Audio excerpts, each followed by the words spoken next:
Bienvenue à chacun, à tous. Et très heureux d'être là avec vous. Et merci à Moreno de nous recevoir dans ce lieu magnifique. Je ne sais pas si vous connaissez Nasreddin, un personnage un peu loufoque, spirituel et très irrévérencieux du monde de l'islam. Il y avait une petite histoire comme ça, où l'imam est malade, il ne peut pas faire la prière du vendredi soir. Et donc on vient amender Nasreddin pour le remplacer. Et d'abord il refuse, et il faut vraiment qu'on insiste et tout. Et finalement il accepte, il arrive devant les gens qui attendent ses paroles. Et sa première parole c'est « Est-ce que vous savez de quoi je vais parler ?» Et tout le monde dit « Non !» Et il dit « Bande d'imbéciles, alors je sers à rien, ça sert à rien tout ça », donc il part, fâché. Et les gens de la ville le rattrapent in extremis, ils lui demandent vraiment de revenir. Et puis, avant ça, qu'il rentre dans la salle, il chuchote à tout le monde, bon, s'il vous demande pourquoi ce qu'il a à dire, si vous savez ce qu'il a à dire, vous allez dire oui en chœur. Et tout le monde dit oui, parce que sinon il va partir. Donc il arrive et évidemment il pose la question, est-ce que vous savez ce dont je vais parler? Alors tout le monde dit oui. Si vous le savez, mais j'ai rien à faire ici. Et donc, à nouveau, il repart. À force de supplication, on arrive à le faire revenir. Cette fois-ci, il dit, c'est la dernière fois. Alors, vite, avant qu'il rentre dans la salle, il dit, bon, la moitié d'entre vous, vous allez dire que vous ne savez pas, s'il pose la question, et la moitié, vous direz, oui, que vous savez. Comme ça ira sans doute. Et alors, il pose la question, est-ce que vous savez de quoi je vais parler? Et la moitié répondent oui, et l'autre moitié non. Que ceux qui savent disent à ceux qui ne savent pas. Et il s'en va. Donc je suis très heureux de partager cet essentiel. C'est un peu le sel de ma vie. Et de la vôtre aussi, je crois, si vous êtes là. Je pense que vous pressentez qu'on ne peut pas partager cela qu'avec des mots. Tout à l'heure, nous écoutions tous ensemble le cours de la rivière, là, le cours de l'eau, les oiseaux. On peut se dire pourquoi déflorer le silence? Pourquoi abîmer ce silence qui est déjà là, avec des mots? Et si on est tout à fait honnête, il n'y a que le silence. Et tout ce qu'on peut dire ici, tout ce que je pourrais dire, ce sont des approximations, voire des mensonges. Il y avait un Kohen Zen, un maître Zen, qui disait « Si je parle, je mens ». C'est comme ça. Mais un petit peu après, un long silence, il rajouta « Mais si je me tais, je suis lâche ».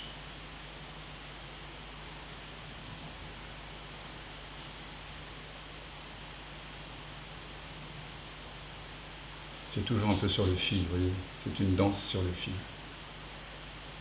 Donc on va danser ensemble pendant ce week-end, sur ce fil, entre l'absence et la présence. Donc je suppose que si vous êtes ici pour ce week-end, c'est que vous savez que ceci n'est pas un enseignement. On ne peut pas enseigner à quelqu'un qui il est, déjà. Ce message est d'une simplicité incroyable, puisque il pourrait être résumé dans la phrase « Tu es ce que tu cherches ». Ce que nous avons tous cherché, à savoir le bonheur. On cherche tous le bonheur, c'est-à-dire la paix, la joie, l'amour, la liberté. la connaissance. Ce qu'on a tous cherché au travers d'expériences, d'accumulation de savoir, d'accumulation de croyances, d'idéologies, de pensées, de bien-être pour le corps, de pratiques, de rencontres amicales, amoureuses, spirituelles, familiales, que sais-je, aventures sportives.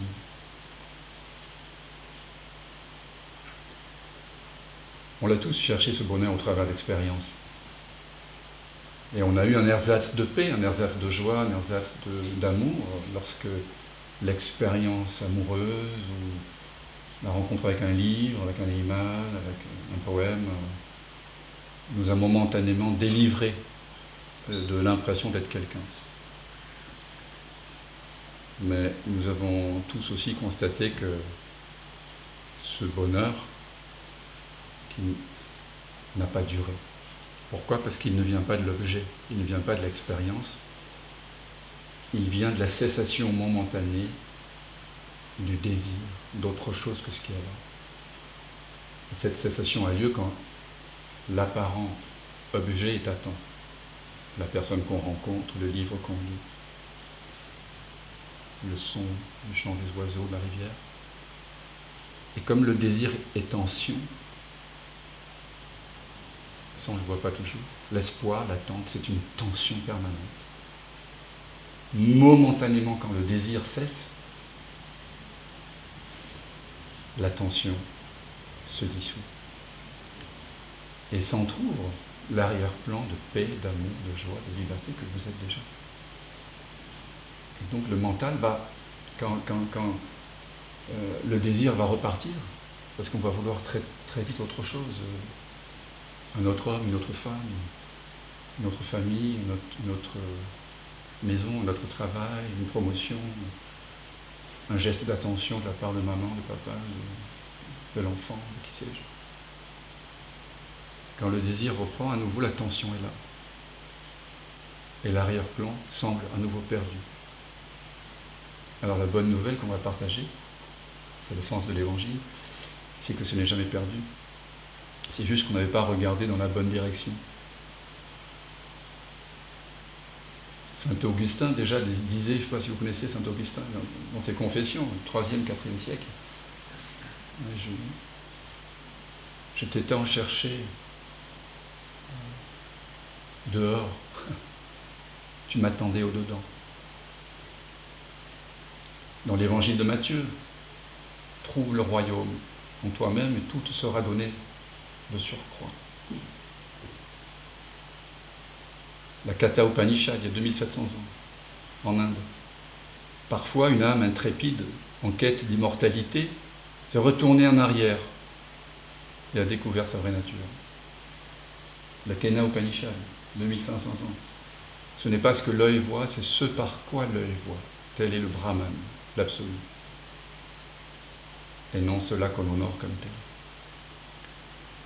Dans toutes les grandes traditions, les philosophes, certains en tout cas, certains poètes, certains artistes, qui ont redécouvert le secret ouvert en eux-mêmes, nous invitent à voir que le royaume est déjà là. C'est pour ça que ça ne peut pas être un enseignement, au sens où nous avons appris une langue, à jouer au tennis ou à conduire la voiture. C'est une déconstruction de nos prétendus savoirs. C'est de cette déconstruction, par une sorte de soustraction, que va se révéler ce qui avait toujours été là et qui était ignoré par habitude, par conditionnement, par peur. Donc on va tenter de dévoiler ce secret ouvert.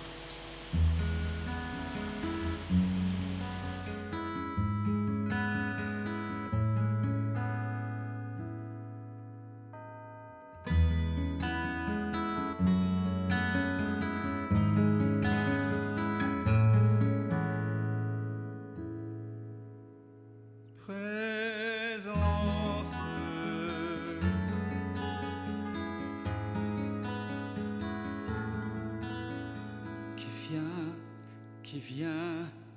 qui vient de l'absence.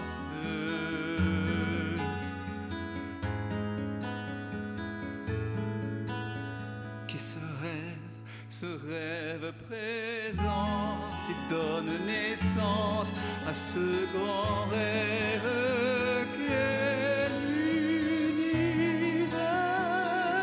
et que l'on nomme la vie. Mais la vie, c'est quoi?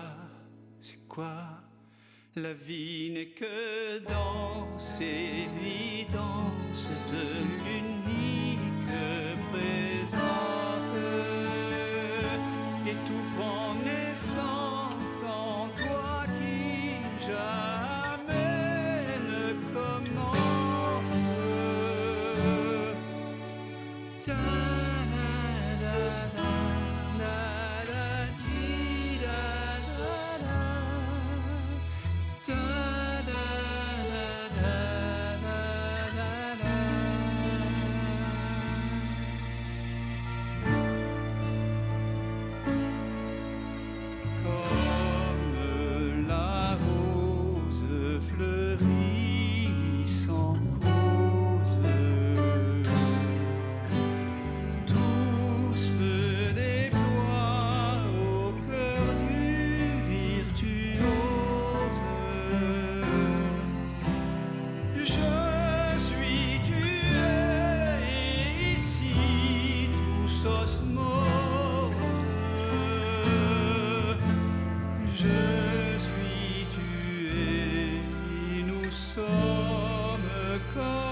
Présence,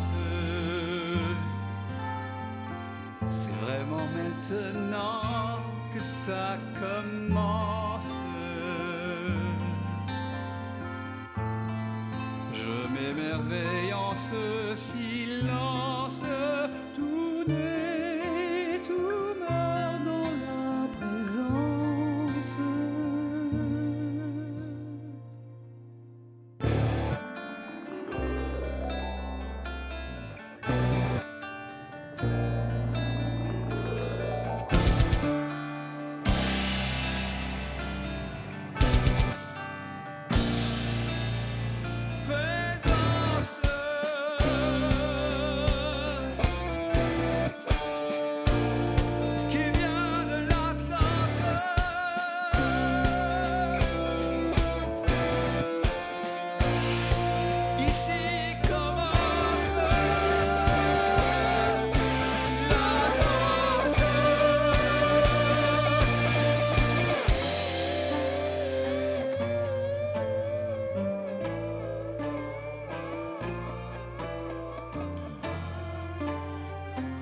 J'ai tant cogné à ta porte pour te connaître, vérité. J'ai frôlé folie, j'ai cogné, décogné jusqu'au sang. Un jour, la porte s'est ouverte et j'ai su que j'avais frappé de l'intérieur. C'est le mystère infini